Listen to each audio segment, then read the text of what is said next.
Hi, and this is Mike Garner from MrMikeGarner.com coming to you for your personal growth and spiritual development. I want to talk about something really fundamental, which is behaviour, growth, your brain, human nature, and a story. And the story is one of Adam and Eve and the talking snake. Clearly a metaphor. I don't think anybody literally, apart from maybe fundamentalists, believe that there was ever a talking snake in the Garden of Eden. Garden of Eden, in my opinion, is a metaphor. The whole Adam and Eve story was taken from ancient stories in the Torah, and it's an allegory. It explains a hidden occult truth. Occult just means hidden knowledge. It's not dark. Something that we need to understand, because we need to understand ourselves. When we understand ourselves, we can become truly actualized. In other words, we can get the best out of ourselves. The snake, throughout many cultures, ages, centuries, religions, represents knowledge. It represents growth. It sheds its skin. It starts off as a small snake, it outgrows itself, it sheds its skin, it transforms.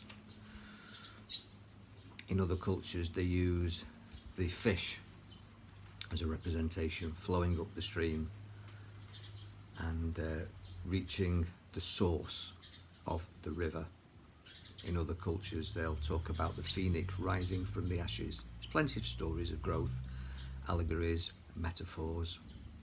This is the way information, occult knowledge, is passed from father to son, mother to daughter, in all areas of life, whether it's cooking, religion, trades, skills, cultural stories, spiritual lessons, education. We tell stories. The abacus is a story. So, the snake represents the Kundalini rising. It's a representation of something which is in our physiology, it's in our biochemistry. It's important that we understand that our spine line represents the snake. It grows out of the basket, and the basket is the pelvis. The pelvis is the cradle of creation, because it's where our genitals are.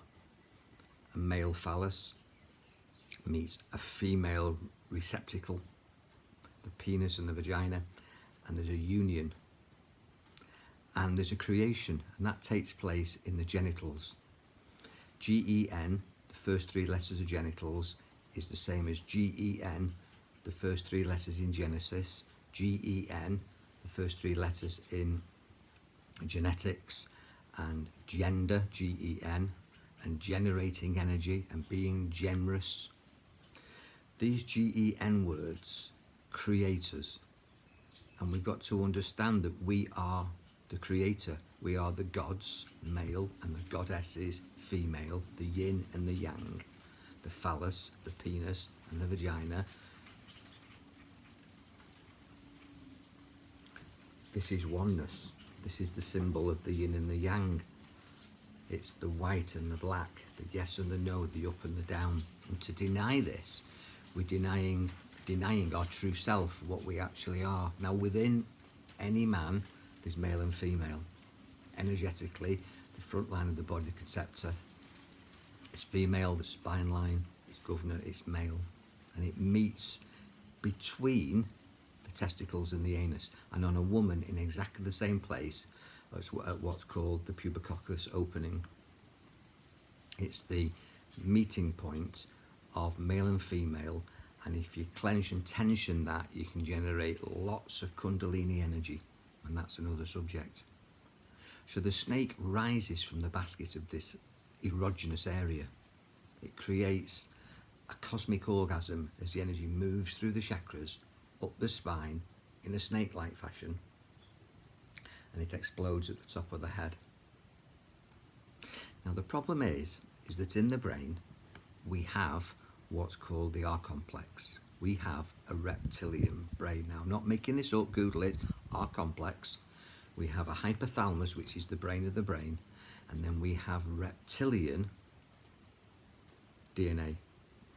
This goes back to our evolution and the way that we ascended, if you like, out of the basket, out of the cradle of Eden.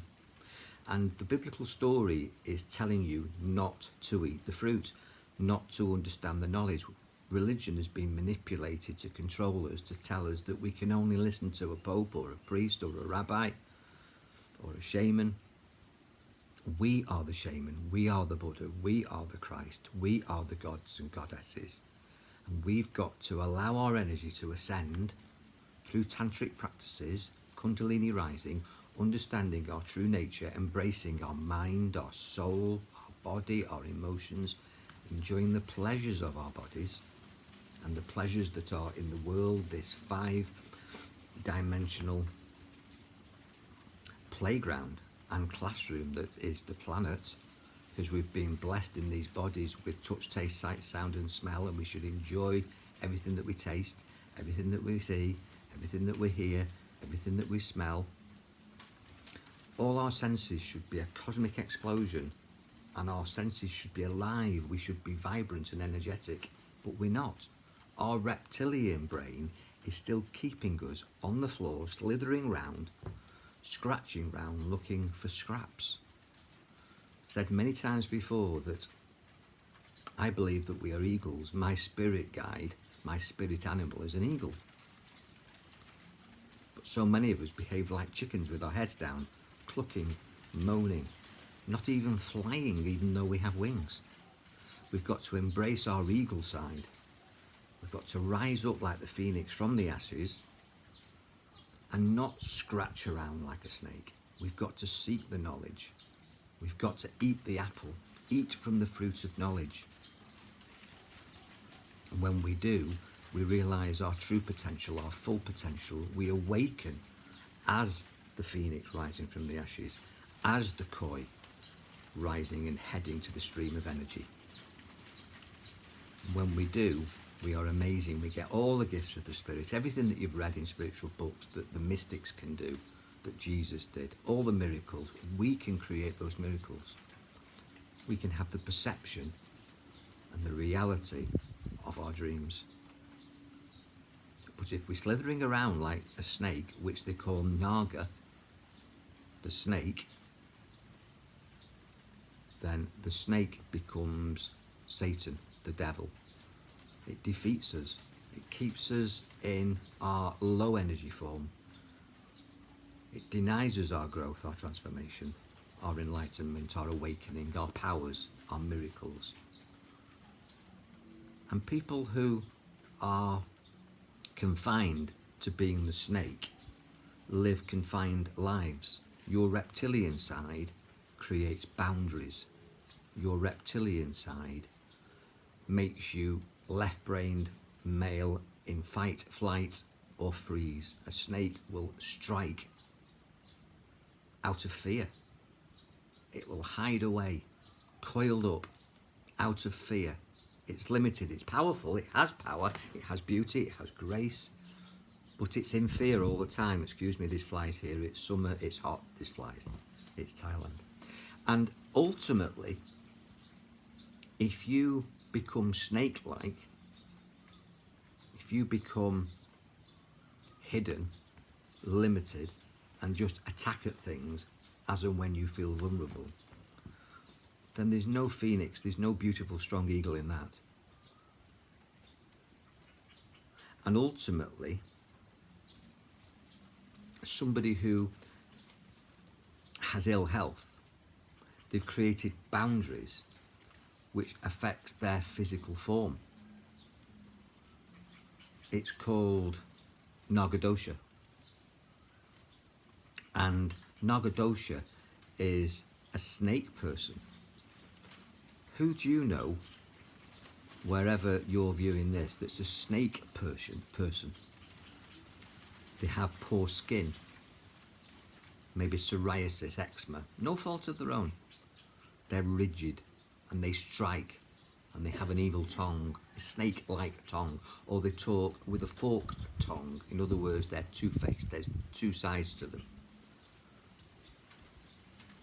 Now, they don't want to be like that, and I'm not judging those people, but understand that is the physiology and that is the chemistry of that psychology. And it's inherent in the DNA because it's part of our evolution, but you can rise above that. You can get that snake out of the basket, vibrating at a low level of just root chakra and earthbound things scratching around amongst the rubble, rustling through the leaves, keeping low to the ground, not having lofty conceptual, spiritual, creative ideas, not smiling, just living in survival. You're worth far more than that, and you can be far more than that. You can be the ascended Naga. In Thailand, here, in the temples, they have snakes going up, ornaments. I can put photographs, but they have snakes going up either side. They use the snakes as a handrail. And it goes all the way up to the temple to enlightenment. Wat alone means the temple of the rising sun, the enlightenment. And the snakes go all the way up to the enlightenment. I've got snake tattoos here. That's a Naga, which represents Kundalini rising, Tantra, pleasure, excitement, enlightenment. And this is what we're here to enjoy. We are here to enjoy our bodies. We are here to enjoy male and female. We're here to enjoy and embrace our pleasure senses.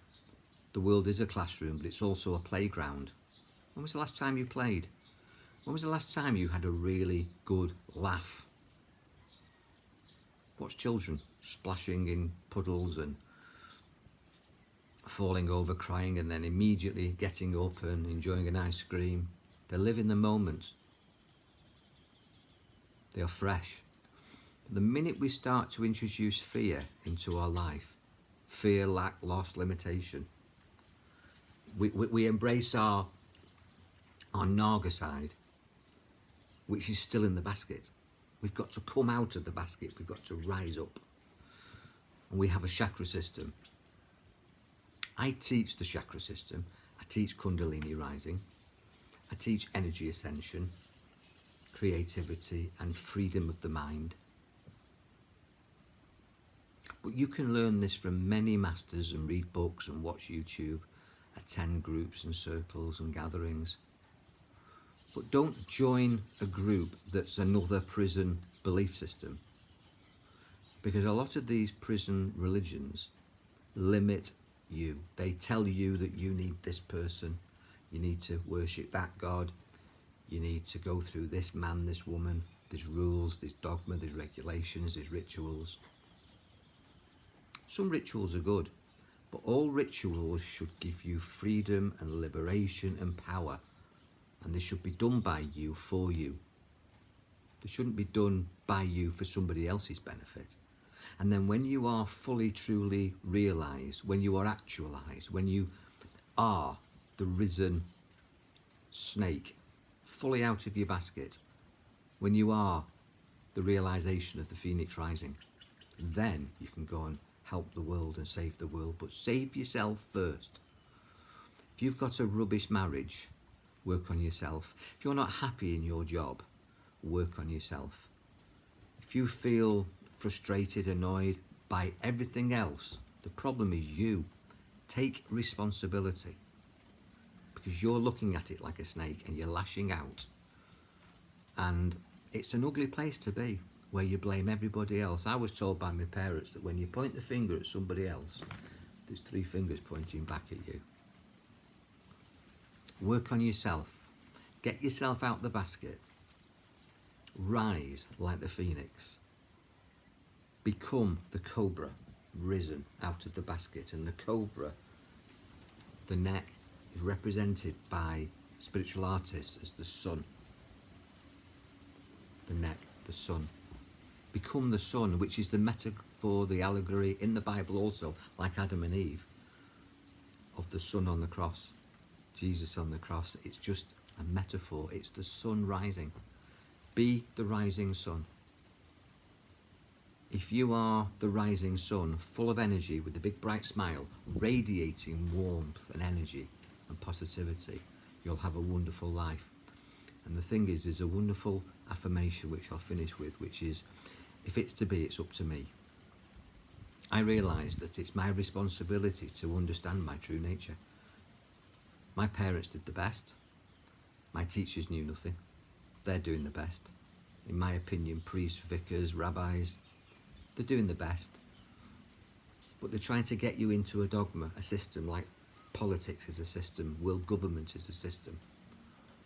Don't even believe my system. Go out and find for yourself. Rise up, be powerful, enjoy your mind, find your true self, and within this 5 sensory reality where we have this body, realise that you're not your body, you're not your mind. You have a body, you have a mind, and you should be out there enjoying your body, enjoying your mind, becoming everything that you're capable of becoming. Because if it's to be, it's up to you. And if I can help you, you know where I am. God bless. Be powerful. Take care.